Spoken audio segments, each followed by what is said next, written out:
क्षेत्र है, डकैतों की एक समस्या वहाँ बनी थी लंबे समय तक। फिलहाल बहुत सारे ऐसे जनहित के मुद्दे हैं जिनको लेकर ये काम कर रहे हैं। दिव्यराज जी, फिर से एक बार आपका बहुत बहुत स्वागत है। बहुत बहुत धन्यवाद। सबसे पहला सवाल, ये राजनीतिक सफ़र कैसे शुरू हुआ? देखिए, राजनीतिक सफ़र जैसा कि आप जानते हैं कि पहली बात तो मेरा जो परिवार रहा वो पॉलिटिकल परिवार से मैं आता हूँ। मेरे दादाजी भी रीवा से 3 बार सांसद रहे। मेरी दादी ने भी लोकसभा चुनाव लड़ा। मेरे फादर भी 3 बार विधायक रहे यहाँ से, रीवा से। तो निश्चित तौर पर एक राजनीतिक परिवार से एक जुड़ाव रहा। और क्योंकि हमारा परिवार रीवा क्षेत्र में, रीवा के एरिया में पूरा सामाजिक सेवा में कहीं ना कहीं हम लोग जुड़े रहते थे, तो ये था कि क्योंकि मेरी लगभग पढ़ाई पूरी जीवन की लगभग बाहर हुई, और जब मैं रीवा वापस आया तो लगभग 4-5 साल में क्षेत्र में और लोगों के बीच में जब मैं मिलना जुलना शुरू किया, तो एक ये जिज्ञासा हुई कि रीवा में काम करना है और रीवा में रहना है, तो निश्चित तौर पर राजनीति के माध्यम से हम क्षेत्र की जनता के लिए कुछ ना कुछ काम कर सकते हैं, और उसी प्रकार से मैंने राजनीति में एंटर किया।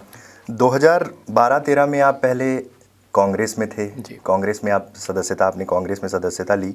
उसके बाद फिर आप चुनाव के ठीक पहले, 2013 के चुनाव के पहले आप भाजपा में शामिल हो गए। जी। ये ऐसा क्यों हुआ? कांग्रेस से फिर आप बीजेपी में आ गए। देखिए, मेरा जो समय कांग्रेस में गया, पहली बात तो थोड़ी डिटेल आपको शायद जानकारी नहीं होगी। मेरा लगभग भाजपा ज्वाइन करना तय हो चुका था लोकसभा चुनाव के बाद, जो पहला इसके पहले जो लोकसभा था, लगभग प्रभात झा जी से 2009 में। हाँ, उसके बाद 2 साल के बाद प्रभात झा जी ने और मुख्यमंत्री जी ने मेरे से अप्रोच किया था, और लगभग बात फाइनल हो चुकी थी। फिर ज्वाइन होते होते राहुल भैया ने मेरे को एक तरीके से कैप्चर करके मुझे कांग्रेस ज्वाइन करा दी। कांग्रेस ज्वाइन तो करा दी, मेरी इच्छा भी नहीं लग रही थी कांग्रेस में, और कांग्रेस में मैं आया। निश्चित तौर पर मुझे कांग्रेस में जब मैंने वर्क करना शुरू किया, एक तो मेरी केवल प्राथमिक सदस्यता थी कांग्रेस में, मैं कोई पद भी नहीं था मेरे पास था, तो एज ए कार्यकर्ता मैंने काम करना शुरू किया। लेकिन कांग्रेस का जो एक वर्किंग कल्चर मुझे अच्छा नहीं लगा, और जो यहाँ का कांग्रेस का, खासकर रीवा का कल्चर जो समझ में आया मुझे, कांग्रेस का कल्चर वो मुझे ठीक नहीं समझ में आया। इसीलिए मैंने फिर कांग्रेस छोड़ दी, और मैं दोबारा फिर मैं प्रभात जी उस समय तो खैर प्रदेश अध्यक्ष नहीं रहे थे, फिर वो राष्ट्रीय उपाध्यक्ष बन गए थे। मैंने उनसे बात करी, उन्होंने कहा कि नहीं, निश्चित तौर पर हम चाहते थे कि आपको पार्टी में पहले से ही ले लें, और आप आना चाहते हैं। तो उन्होंने फिर सबने, माननीय मुख्यमंत्री जी ने, माननीय प्रभात झा जी ने, तोमर जी ने, सब ने मिल करके मुझे पार्टी में लिया, और पार्टी में लेकर के पहले तो उन्होंने मुझे अपने राष्ट्रीय युवा मोर्चा की कार्यकारिणी में मुझे लिया और काम करने का एक मौका दिया। फिर सिरमौर से भी एक अपॉर्चुनिटी दी वहाँ से चुनाव लड़ने की, तो उसके लिए मैं पार्टी का शुक्रगुजार हूँ। 2013 में आप सिरमौर से आपको टिकट मिला और सीधे आप विधानसभा पहुँच गए। किस तरह की दिक्कतें उस चुनाव में 2013 में आपने मुख्य रूप से देखी? सिरमौर को लेकर क्या इशूज़ थे?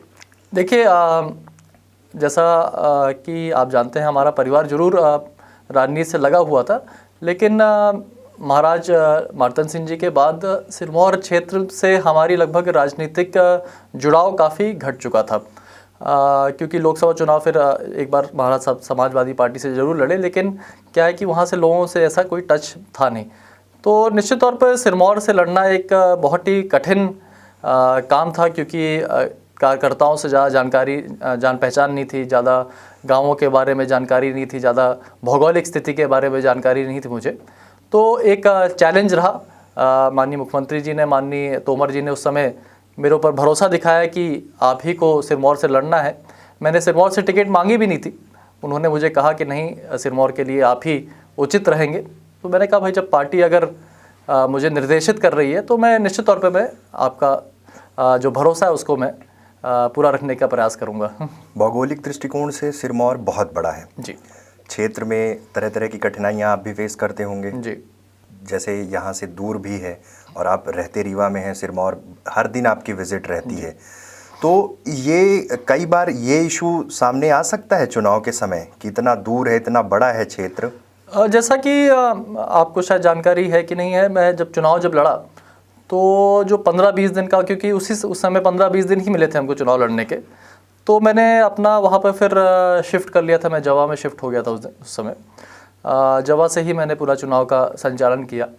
और पिछले 5 साल में, 5 साल लगभग निकल ही गए हैं, 5 साल में मेरे ख्याल से ऐसा कोई दिन नहीं रहा है जब मैं रीवा में रहा हूँ और क्षेत्र ना गया हूँ।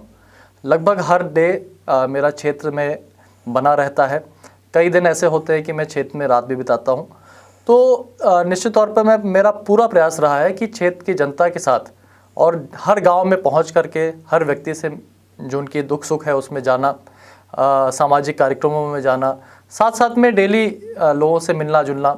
रीवा में भी मेरा कार्यालय जो चलता है, रीवा में भी कार्यालय मेरा है, जवा में भी मैंने वहाँ पे एक कार्यालय खोल के रखा हुआ है, तो जिसमें डेट निर्धारित है कि मैं हफ्ते में 1 दिन वहाँ पे बैठता हूँ जवा में, और बाकी दिन मैं रीवा में उपलब्ध रहता हूँ। तो उस प्रकार से दरवाज़ा मेरा हमेशा खुला रहता है। जब भी कोई आना चाहे हमसे मिल सकते हैं। एक टाइम फिक्स रहती है, लोग सब जानते हैं कि किस बजे कितने बजे विधायक जी मिलेंगे, और फिर निरंतर हमारा दौरा भी लगा रहता है। तो मेरे ख्याल से दूरी अब हमने उसको घटाने का पूरा प्रयास किया। चुनाव के दरमियान एक बहुत बड़ा हमारे ऊपर लांछन लगाया जाता था कि किले के लड़के हैं, कभी किले से बाहर निकलेंगे नहीं। तो उसको मैंने ख़त्म करने का पूरा प्रयास किया है। अच्छा, मतलब ग्रॉस रूट पे आपने कनेक्टिविटी बनाई है। जी। आज एक मामला चल रहा है आपके क्षेत्र से जुड़ा हुआ है। स्थानीय लोग लंबे समय से आंदोलन कर रहे हैं। मामला एक कॉलेज का है। जी। उसमें पहले अतरैला में भूमि पूजन हुआ, फिर डभौरा शिफ्ट करने की बात हुई, ऐसी बातें हैं। फिर उसके बाद अब वो नष्टिगवा में बनाने की योजना चल रही है। ये पूरा मामला क्या है? देखिए, वास्तविकता से लोगों को कई जगह भ्रमित किया गया है। माननीय मुख्यमंत्री जी एक साल पहले अतरैला में आए थे। हमारे कबड्डी का वहाँ पर विधायक कप का वहाँ पर फाइनल था, और साथ साथ में और भी कुछ शासकीय कार्यक्रम थे। उस दिन हमने, क्योंकि सिरमौर विधानसभा में ये बहुत ही दुख की बात है कि सिरमौर विधानसभा में 70 साल में आज तक एक भी शासकीय कॉलेज नहीं खुल चुका, चाहे वो जवा ब्लॉक पर रहा हो, चाहे वो सिरमौर ब्लॉक रहा हो। तराई अंचल की एक बहुत बड़ी मांग थी कि हमको एक कॉलेज की आवश्यकता है। अतरैला में जब कार्यक्रम हुआ तो मैंने मुख्यमंत्री जी से ये बात रखी कि हमारे जवा क्षेत्र में, जवा ब्लॉक में हमको एक कॉलेज की आवश्यकता है, और जो डिमांड थी वो डभौरा और अतरैला दोनों जगह की थी। तो मैंने मुख्यमंत्री जी से बात करी। मुख्यमंत्री जी ने कहा कि जब डभौरा अतरैला दोनों जगह के लोग मांग रहे हैं तो ऐसा कोई स्थिति बना लेते हैं जिससे कि, क्योंकि ब्लॉक में खोलना है तो दोनों के बीच में सेंटर की जगह पर हम ये कॉलेज खोल दें।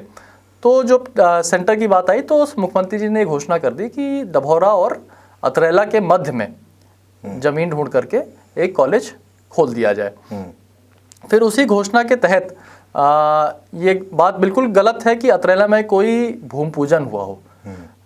क्या है कि ज़मीन का अलॉटमेंट ये विधायक का काम नहीं होता है, ये तहसीलदार और एसडीएम करते हैं। तहसीलदार और एसडीएम ने जगह ढूंढी, अतरैला में भी जगह ढूंढी, डभौरा में भी जगह ढूंढी, और नष्टिगवा में भी जगह उनको मिली। तीनों जगह अवश्य तौर पर मिली है। लेकिन जो मुख्यमंत्री जी की घोषणा थी कि अतरैला और डभौरा के बीच में, तो जो नष्टिगवा गांव पड़ता है वो डभौरा से भी 10 किलोमीटर है, 12 किलोमीटर, और अतरैला से भी 12 किलोमीटर है। लगभग सेंटर में है, उस रोड में नहीं है, लेकिन रोड से मेरे ख्याल से 1 किलोमीटर अंदर होगा। और मेन जो आपकी डभौरा से जवा की रोड है उस मेन रोड में है। तो ये उचित हम लोग को समझ में आया कि नष्टिगवा एक उचित जगह है जहाँ से सब पूरे क्षेत्र के, जवा ब्लॉक के पूरे क्षेत्र के बच्चे वहाँ पर आएंगे। तो इस प्रकार से वहाँ पर नष्टिगवा में कॉलेज खोलने का प्रस्ताव, ज़मीन हमको तहसीलदार ने और एसडीएम ने उपलब्ध करा दी, तो वहाँ पर बच्चों ने एडमिशन भी ले लिया है। ये बहुत गौरव की बात है कि हमारे जवा में जो नष्टिगवा में जो कॉलेज खुला, माननीय मुख्यमंत्री जी की घोषणाओं के अनुसार पूरे मध्य प्रदेश में 44 नए कॉलेज खुले। 44 नए कॉलेजेस में से हाईएस्ट एडमिशन अगर किसी कॉलेज में हुआ है तो नष्टिगवा कॉलेज में हुआ है। अच्छा। 130 बच्चों ने हमारे कॉलेज में एडमिशन ले लिया फर्स्ट ईयर में। दूसरी बात ये भी थी कि एक चीज़ और लोग भ्रमित हो गए कि डभौरा में जो कॉलेज खोलने की बात आई थी, कॉलेज खोलने के कुछ क्राइटेरियाज रहते हैं। जो आजू बाजू की हाई स्कूल्स हैं उनकी पूरक संख्या माने ली जाती है कि 12वीं कक्षा में कितने बच्चे वहाँ पर पढ़ते हैं, और लगभग 500 से ऊपर 700 बच्चे अगर होते हैं तभी वो कॉलेज की स्वीकृति सरकार देती है। तो जो डभौरा में ये स्थिति आई थी कि डभौरा से 12-15 किलोमीटर के अंदर हमको 500 बच्चे हाई स्कूल में मिल नहीं रहे थे। और दूसरी बात ये थी कि डभौरा से हम यूपी के स्कूलों को हम गिनती में नहीं ले सकते थे, क्योंकि डभौरा यूपी से लगा हुआ है। तो जो स्कूल हमको अगर हाई स्कूल अगर हमको नापने थे कि बच्चों की जो स्ट्रेंथ लेनी थी 12वीं कक्षा की, वो हमको केवल अपने मध्य प्रदेश से ले सकते थे। तो मध्य प्रदेश में हमारी जो संख्या उस समय आई थी वो डभौरा से, पनवार से, बरौला, पटहरा, जवा मिला करके हमको 700 बच्चे पूरे ब्लॉक में मिल रहे थे। अच्छा। और केवल डभौरा में हमको मात्र 300 बच्चे मिल रहे थे। अच्छा। तो 300 बच्चों के क्राइटेरिया में जो हमको 500 बच्चे की क्राइटेरिया थी वो डभौरा में पूरी नहीं हो पा रही थी। तो ये अभी भी आंदोलन क्यों चल रहा है? ये चीज़ आपने कम्युनिकेट नहीं की क्या जो मैंने लोग आंदोलन कर रहे हैं? उन लोग को बताया मैंने, लेकिन कुछ लोगों की शायद राजनीतिक एक ये चाहे षड्यंत्र मांग ले या उपेक्षा माने सोच रहे थे कि भाई विधायक जी का कुछ ना कुछ विरोध कराया जाए। तो उस हिसाब से कि मेरे ख्याल से पूरा राजनीतिक उसमें जो जैसा कहते हैं ना कि थोड़ी सी चिंगारी लगी थी उसमें लोगों ने और फूंक डालने का कोई काम किया। आपके विधानसभा क्षेत्र में सिरमौर में पेयजल संकट पिछले सितंबर से वो संकट शुरू हुआ था। लगातार सोशल मीडिया पे भी लोग आ रहे थे कि पानी की बहुत दिक्कत हो रही है। फिर ऐसी कंप्लेन आई कि लोगों ने हैंडपंप को अपनी बाउंड्री के अंदर कर रखा है, यहाँ तक कि हाई कोर्ट को भी बोलना पड़ा। आप जनप्रतिनिधि हैं, आज 5 साल पूरे होने वाले हैं, इसको लेकर कोई बड़ी अप्रोच नहीं की कि वहाँ किसी भी तरह से पानी कुछ ऐसी व्यवस्थाएं की जाए जो स्थायी व्यवस्था हो? देखिए, ये आप सिरमौर नगर परिषद की आप बात कर रहे हैं। सिरमौर नगर परिषद में पानी की निश्चित तौर पर बहुत बड़ी संकट है। सिरमौर नगर परिषद हमारा जो है वो एक तो पहाड़ी क्षेत्र में बसा हुआ है। दूसरी बात, वहाँ पर नहरें किसी तरफ से आती नहीं हैं। तो जो ग्राउंड वाटर लेवल है वो सिरमौर का, क्योंकि पिछले 3 साल से लगभग पानी काफ़ी कम गिरा हुआ है, तो उसके कारण ग्राउंड वाटर लेवल काफ़ी घट गया। दूसरी बात, हमारा जो बाढ़ सागर का जो परियोजना बन रही है वो सिरमौर के नीचे से टनल बन रहा है और जो जाकर के नीचे जवा क्षेत्र के लिए पानी उससे जाएगा। अब वो टनल खुदने के कारण हमारा सिरमौर का जो वाटर टेबल था वो और ज़्यादा नीचे खसक गया। तो ये एक बहुत बड़ी समस्या वहाँ पर आ गई। निश्चित तौर पर आज हम सब जानते हैं कि लगभग जितने भी सरकारी बोर, चाहे वो नगर की बात हो चाहे वो ग्रामीण की बात हो, हर जगह आज जितने भी सरकारी बोर है कहीं ना कहीं कोई उसका कब्जा करने का प्रयास करता है। मेरे घर में अगर बोर लग जाता है तो मैं कोशिश कर लेता हूँ कि उसकी अपनी बारी के अंदर हम कर लें। तो ये समस्या सिरमौर में भी आई। मैंने कलेक्टर मैडम को मैंने इसके बारे में अवगत भी कराया, मैंने विधानसभा में प्रश्न भी लगाया था। तो उसके माध्यम से हमने जितने भी बोर थे, एक समस्या जरूर निकल के आई कि अगर 30 बोर हैं, मुझे एग्जैक्ट वो नहीं याद है कि कितने 30-38 बोर है, उसमें से अगर 30-35 अगर मोटरें लगी हैं तो शासकीय इतनी मोटरें हमारे पास थी नहीं। तो ये था कि जो प्राइवेट लोगों ने मोटरें अपनी डाल के रखी हैं, उन्हीं मोटरों से अगर हम जनता को सप्लाई कर दें तो उससे क्या है कि कम से कम जो व्यवस्था है वो चलती रहेगी। अगर तुरंत तौर पर अगर हम वो बोरों को निकाल करके और खाली छोड़ देते, क्योंकि वो हैंडपंप अब जब लेवल 500 फीट नीचे चला गया है तो हैंडपंप लगाने से तो कोई मतलब बनता नहीं है क्योंकि वो पानी खींचेगा नहीं। तो हमने कोशिश करी कि भाई जो एग्जिस्टिंग बोर्स में जो मोटर लगे हुए हैं प्राइवेट लोगों के, उन्हीं को सरकारी बना करके उसमें हम लोगों को सप्लाई किया जाए।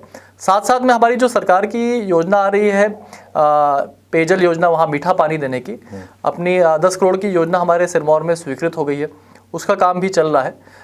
निश्चित तौर पर थोड़ा सा नगर परिषद अभी सिरमौर थोड़ा सा वीक चल रही, क्योंकि पार्षद हमारे फेवर में नहीं है। कई सारे वहाँ पर कांग्रेस के पार्षद ज़्यादा बन गए, इसलिए बार बार वो अध्यक्ष के लिए और अध्यक्ष को गिराने के लिए वो राजनीति ज़्यादा करते हैं और काम कम करते हैं, इसलिए समस्या आ गई। लेकिन हम लोगों ने तब भी प्रयास किया है कि उसका काम जल्द से जल्द हो, और मेरे ख्याल से अगली गर्मी तक अगर उसका काम पूरा हो जाएगा तो सिरमौर की जो पानी की समस्या है वो खत्म हो जाएगी। अच्छा, तराई अंचल में डकैतों की एक समस्या रही है। पहले कई ऐसे मामले आए, पिछले जनवरी और दिसंबर में देखें तो कई बार ऐसी घटनाएं हुई।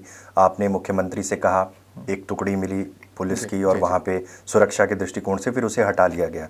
ये स्थायी समाधान तो नहीं हुआ?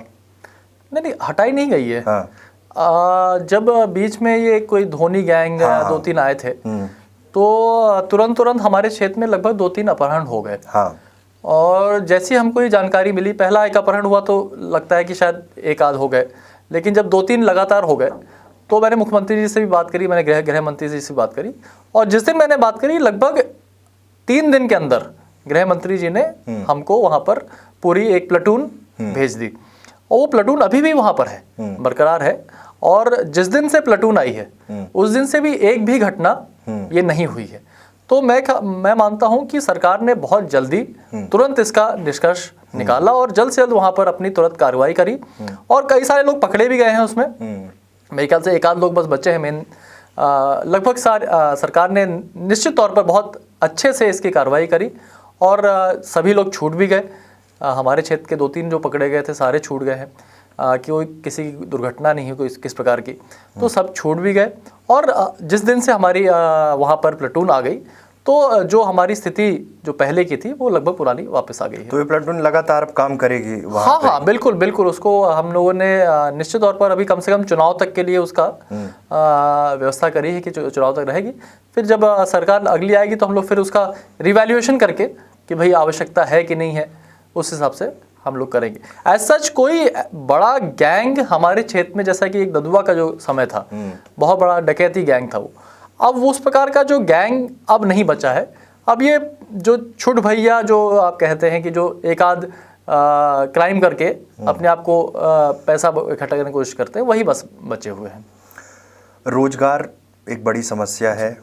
भाजपा का जबरदस्त काउंटर इस चीज़ पे हो ही रहा है। 2 करोड़ रोजगार, आपके क्षेत्र में भी ये समस्या होगी। प्रधानमंत्री आवास जैसे ऐसे कई मामले हैं जो दूरस्थ ग्रामीण अंचलों पे अगर जाएं तो इनके प्रॉब्लम्स उस हिसाब से शॉर्ट आउट नहीं हो पा रहे हैं। तो इसको लेकर आपके पास भी बड़े व्यापक स्तर पे कंप्लेन आती होगी। देखिए, निश्चित तौर पर क्योंकि मैं स्वयं युवा वर्ग से आता हूँ, और जब मैं चुनाव लड़ा था तो मैंने एक सोचा था कि हमारे क्षेत्र में हम कोई ना कोई इंडस्ट्री लाएं। उस समय जब चुनाव हुए थे तो 2 बड़ी इंडस्ट्रीज़ हमारे डभौरा क्षेत्र में आने वाली थी, एक अभिजीत ग्रुप और दूसरा वीडियोकॉन का। लेकिन फिर हालात परिस्थिति ऐसी बनी कि दोनों ग्रुप्स के जो कोल अलॉटमेंट थे, वो मनमोहन सिंह जी की सरकार में जो घोटाला हुआ कोल ब्लॉक का, उसके चलते दोनों के कोल ब्लॉक्स के आवंटन निरस्त हो गए, और निरस्त होने के कारण दोनों की जो फैक्ट्रीज जो खुलनी थी वो नहीं खुल पाई। तो एक बहुत बड़ा झटका हमको वहाँ से मिला कि हमारी जो फैक्ट्रीज आने वाली थी वो नहीं आ पाई। लेकिन मैं मानता हूँ, क्योंकि एक तो बहुत बड़ा प्लस पॉइंट हमारे सिरमौर का ये है कि रीवा ज़िले में अगर रेलवे लाइन रीवा में है तो दूसरी रेलवे स्टेशन हमारा डभौरा में है। तो ज़िले में दूसरा रेलवे स्टेशन अगर कहीं है तो वो डभौरा है, और डभौरा रेलवे स्टेशन एक ऐसा स्टेशन है जो कि दिल्ली को भी जोड़ता है, बम्बई को भी जोड़ता है, कलकत्ता को भी जोड़ता है। तो वो चारों तरफ से उसकी कनेक्टिविटी बहुत अच्छी है। और दूसरी बात यह है कि हमारा जो क्षेत्र है वो दूध से संपन्न क्षेत्र है। तो मैं उस समय मैंने ये प्रयास किया था कि, और मैंने 5 साल में कोशिश करी कि कहीं ना कहीं हम इसको दूध को क्योंकि ग्रामीण क्षेत्र का ये किसानों से जुड़ा हुआ मैटर है, तो हम दूध क्रांति एक हमारे यहाँ क्षेत्र में और ला करके कॉपरेटिव्स को बढ़ा करके एक रोज़गार उस तरीके से बनाए। लेकिन अभी इस बार नहीं संभव हो पाया, कुछ अलग समस्याओं में हम फंसे रह गए। 5 साल में मैं नहीं कर पाया। मैं मानता हूँ कि मेरी एक ये नाकामी है, लेकिन मैं ज़रूर प्रयास करूँगा कि अगली बार अगर मेरे को मौका मिलेगा तो मैं उसको किसी न किसी तरीके से उसको शुरू करने का प्रयास करूँगा। लेकिन और भी हमको कोशिश करनी है युवाओं के लिए। अगर कैसे मैंने मुख्यमंत्री हमारे शुक्ला जी जो हमारे मंत्री हैं यहाँ पर नई इंडस्ट्रीज़ के लिए, तो मैंने एक बार बात करी थी कि हमारे डभौरा में 10-15 काफ़ी ज़मीन है हमारे पास सरकारी। तो वो सरकारी ज़मीन में 15-20 एकड़ को अगर हम लोग एक इंडस्ट्रियल जोन में अगर उसको कन्वर्ट कर देते तो लोग वहाँ पर अपनी छोटी मोटी इंडस्ट्रीज़ लगाते, चाहे वो कुटीर उद्योग है छोटे मोटे। तो अगर उसको शुरू कर दें तो निश्चित तौर पर हमारे क्षेत्र में काफ़ी जो छोटे छोटे रोज़गार हैं वो इस्टेब्लिश हो सकते हैं। मतलब ये 5 साल बहुत सारे कामों के लिए कम पड़े? नहीं, निश्चित तौर पर हम सब जानते हैं कि 5 साल तो थोड़ा समय कम होता है, लेकिन मैंने प्रयास किया है। रोजगार के मामले में थोड़ा सा मैं ज़रूर मानूंगा कि मैं थोड़ा सा जनता के जो अपेक्षाएं जो आशाएं थी वो मैं नहीं कर पाया, लेकिन मैं निश्चित तौर पर प्रयास करूँ। क्योंकि इस 5 साल क्योंकि सिरमौर क्षेत्र इतना पिछड़ा और इतना डेवलपमेंट से, चाहे वो रोड हो चाहे वो बिजली हो, इतना पिछड़ा था कि हमको आज रीवा ज़िले में मैं गर्व से कह सकता हूं कि सबसे ज़्यादा प्रधानमंत्री सड़कें अगर कहीं बन रही हैं तो सिरमौर विधानसभा में बन रही हैं। सबसे ज़्यादा विद्युतीकरण का कहीं का काम अगर हुआ है तो सिरमौर विधानसभा में हुआ है। आप डेटा उठा करके देख लीजिए, ये कोई ऐसे बोलने वाली बात नहीं है। रीवा जिले में लगभग 30 प्रधानमंत्री सड़कें हमारे 5 साल में हमारे सिरमौर विधानसभा में स्वीकृत हो गई, जो कि बाकी विधानसभाओं से लगभग डबल है। हमारे यहाँ 200 गांव जो कि विद्युत से विहीन थे, उनको हमने विद्युतीकरण से जोड़ने का काम किया। हमारे ऐसे गांव हैं चांद कुरैली, ओबरी, जहां पर लोग जाने से डरते थे। मैं तो चुनाव में भाषण में बोलता था कि चांद कुरैली में जब पहली बार गया तो मुझे ऐसा लगा कि वाकई हम चांद में पहुंच गए हैं, इतना कठिन वहां पे पहुंचना था। आज वहां पर लाइट भी पहुंच गई है। लाइट रोड का भी हम थोड़ा सा फॉरेस्ट की दिक्कत है, क्योंकि फॉरेस्ट में थोड़ा सा रोड को क्लियरेंस लाने में थोड़ा सा समस्या आती है, तो उसको भी हम लाने का प्रयास कर रहे हैं। ओबरी का हमने रोड क्लियर करा दिया है। तो लगभग ऐसे कोई गांव अब नहीं बचा है जहां पर हमने काली रोड बनाने का काम ना किया हो, जहां बिजली पहुंचाने का काम नहीं किया हो। तो मेरे ख्याल से 5 साल में हम मूलभूत सुविधाएं जिससे वंचित था क्षेत्र, उसको हम जोड़ने का काम किए हैं। और अगले 5 साल अगर जनता हमको मौका देगी तो हम रोजगार के लिए भी बहुत तेज़ी से हम लगेंगे। जैसा कि आप जानते हैं कि हमारे क्षेत्र में पहली बात तो सब बड़ी समस्या थी कि एजुकेशन लेवल बहुत ख़राब है। भाई हम रोजगार लगा भी दें, आज रीवा में क्या दिक्कत जा रही है, रीवा के बच्चों को यहाँ की फैक्ट्रीज वाले रखना नहीं चाहते हैं। यहाँ की रीवा की जितनी भी पुराने जो लोग डिग्रीज लेकर के रखे हैं, उनकी कोई वैल्यू नहीं बची। भाई क्यों नहीं बची? हमने इतनी सरकार की जो व्यवस्था थी जो पुरानी कांग्रेस के ज़माने में, किसी को भी रख दिया टीचर्स में, जिनको पढ़ाना लिखाना नहीं आता है वो भी अभी टीचर्स के पद में बने हुए हैं। तो उस व्यवस्था को हमको सुधार करके बच्चों की जब तक डिग्री अच्छी नहीं होगी, जब तक उनकी पढ़ाई लिखाई नहीं अच्छी होगी, तो वो अच्छी नौकरियां नहीं पा पाएंगे।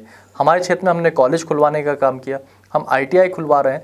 तो जब बच्चे हमने स्कूलों का उन्नयन कराया, तो जब बच्चे हमारे अच्छे तरीके से पढ़ लिख करके सक्षम हो जाएंगे, तभी उनको अच्छे जॉब्स मिल पाएंगे।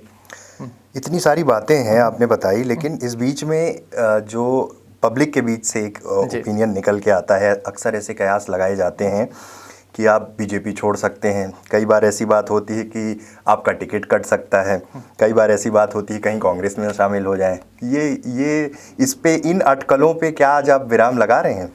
देखिए, कांग्रेस में जाने की तो कोई बात ही नहीं होती है मेरे ख्याल से। मैंने अभी तक ऐसा कोई कहे कि मैं कांग्रेस की तरफ मेरा रुझान बना है तो ये बिल्कुल ही सरासर गलत होगा। कांग्रेस पार्टी में मेरा जाने का कोई आज की डेट में नहीं, कभी नहीं है, ऐसा कोई वो नहीं है कि मैं कांग्रेस में जाऊंगा। दूसरी बात, टिकट कटना ना कटना, जैसा कि मैं आपको बताया था कि आज की स्थिति में लगभग मैंने अपनी तरफ से सिरमौर क्षेत्र के लिए जितना काम करना था उतना करने का मैंने प्रयास किया है। और मैं पार्टी का एक वर्कर हूँ, मेरे को सिरमौर से मैंने टिकट मांगी नहीं थी, तब भी मेरे को पार्टी ने वहाँ से दिया। तो पार्टी मेरे को जहाँ काम करने को बोलेगी मैं वहाँ काम करने के लिए हमेशा तत्पर खड़ा रहूँगा।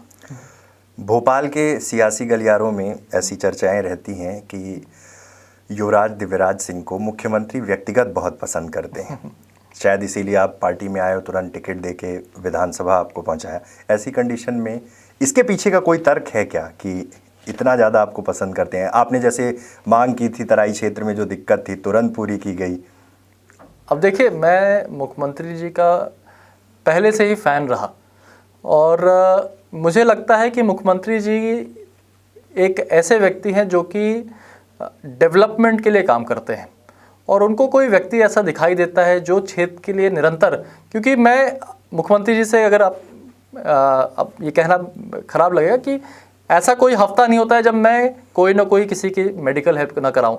हर हफ्ते में मैं मुख्यमंत्री जी से, हर 15 दिन में मुख्यमंत्री जी से मैं मिलता हूं किसी न किसी की मेडिकल हेल्प कराने के लिए। और कोई ना कोई क्षेत्र की काम, आप जितना मुख्यमंत्री जी से काम लेंगे उतना मुख्यमंत्री जी आपका काम करेंगे।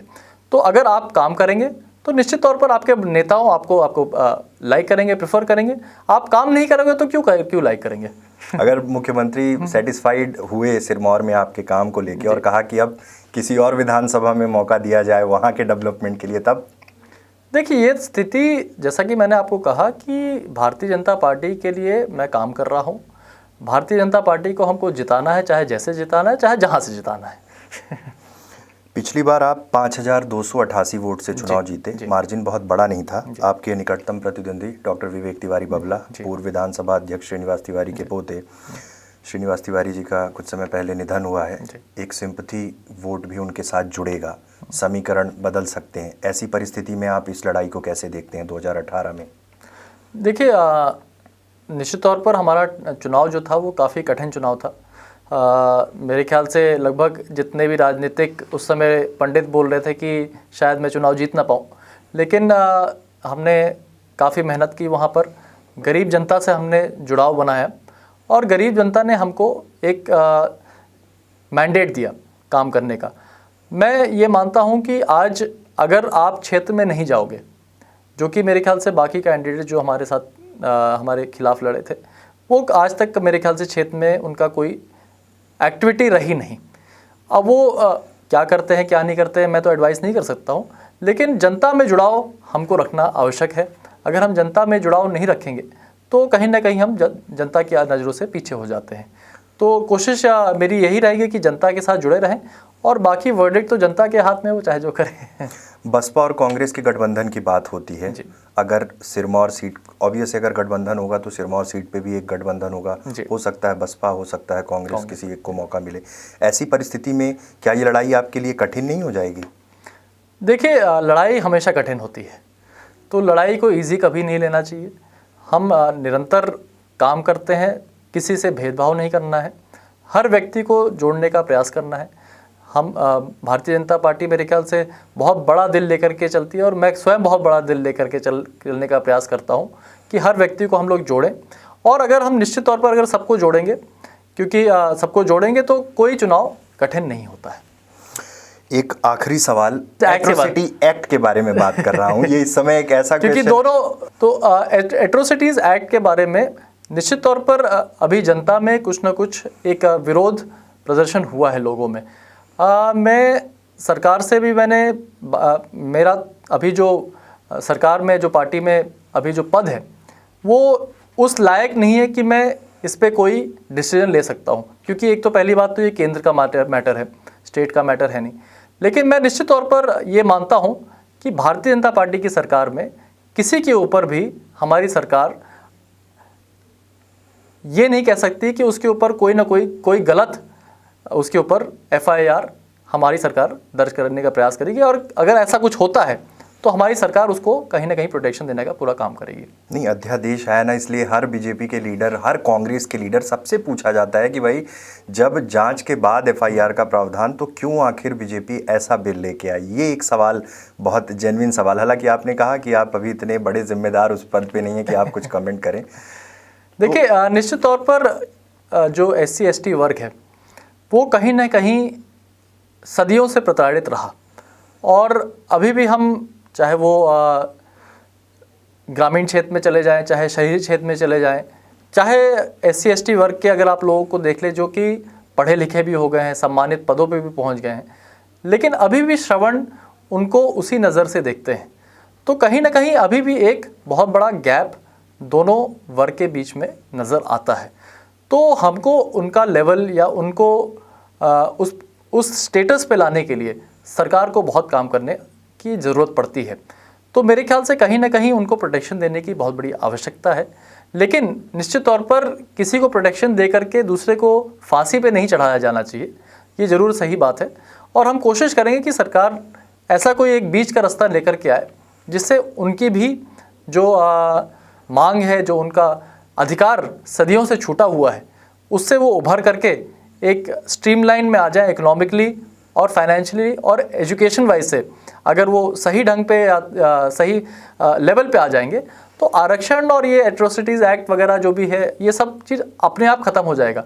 भारतीय जनता पार्टी और मेरे ख्याल से नरेंद्र मोदी जी और शिवराज सिंह चौहान जी, आज अगर उठा करके आप देख लीजिए, कोई ऐसी स्कीम नहीं है जो कि किसी एक वर्ग के लिए हो, चाहे वो संबल कार्ड योजना हो, चाहे वो आवास योजना हो, सारी योजनाएं आज हर वर्ग के लिए, हर गरीब व्यक्ति के लिए है। तो हमारी सरकार गरीबों को उठाने का प्रयास कर रही है, गरीबों को अच्छा एजुकेशन देने का प्रयास कर रही है। अगर एजुकेशन हमारे संबल योजना में जो बच्चों को पढ़ाई लिखाई, चाहे वो कॉलेज की पढ़ाई हो, चाहे वो डिग्री का IAS की पढ़ाई हो, कोचिंग हो, हर चीज़ के लिए हमारी सरकार कोशिश कर रही है कि जो गरीब जनता है उसको सही लेवल और सही एजुकेशन मिले।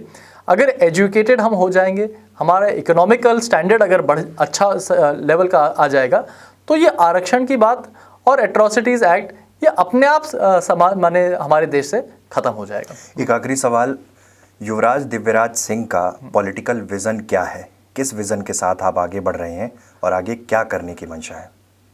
देखिए, जो पॉलिटिकल विज़न मैं स्वयं रखता हूँ, निश्चित तौर पर अभी तो रीवा शहर और विंध्य क्षेत्र में एक सोशल काम के लिए और क्षेत्र के लिए मैं प्रयास का, भी तो सिरमौर से मेरी शुरुआत हुई है, तो सिरमौर की जनता के लिए एक अभी अगले 5 साल का मैं एक विज़न डॉक्यूमेंट मैं बनाने का प्रयास कर रहा हूँ कि अगले 5 साल में अगर मेरे को दोबारा मौका दिया जाएगा तो मैं उसमें क्या क्या काम करूँगा। साथ साथ में हमारा विंध्य जो कि नेचुरल रिसोर्सेज से बहुत ज़्यादा संपन्न है, इसको हम कैसे, यहाँ के क्षेत्र के लोगों को हम कैसे सही रोज़गार दिला पाएँ, यहाँ पे किस प्रकार से हम डेवलपमेंट करा पाएँ, तो ये इस फील्ड में मैं काम करने का प्रयास करूँगा। और सरकार, हमारी भारतीय जनता पार्टी की सरकार और जो पार्टी है वो जो भी दायित्व देगी उसमें मैं काम करने का प्रयास करूँगा, युवाओं के साथ काम करने का प्रयास करूँगा, मेरी यही कोशिश रहेगी। ये हमारे साथ थे युवराज दिव्यराज सिंह, जिनका एक पॉलिटिकल विज़न है और वो विज़न डॉक्यूमेंट्स लेकर सिरमौर की जनता के पास जाएंगे। एक बहुत अच्छी बात यहाँ पे ये निकल के आई कि पिछले चुनाव के समय इनके ऊपर जो आरोप लगे थे कि किले वाले हैं, किले में ही रह जाएंगे, तो वो किले में कैद नहीं हैं, सिरमौर क्षेत्र में दिखते हैं और ज़्यादातर टाइम विजिट में भी रहते हैं। बहुत बहुत धन्यवाद सर आपका। धन्यवाद।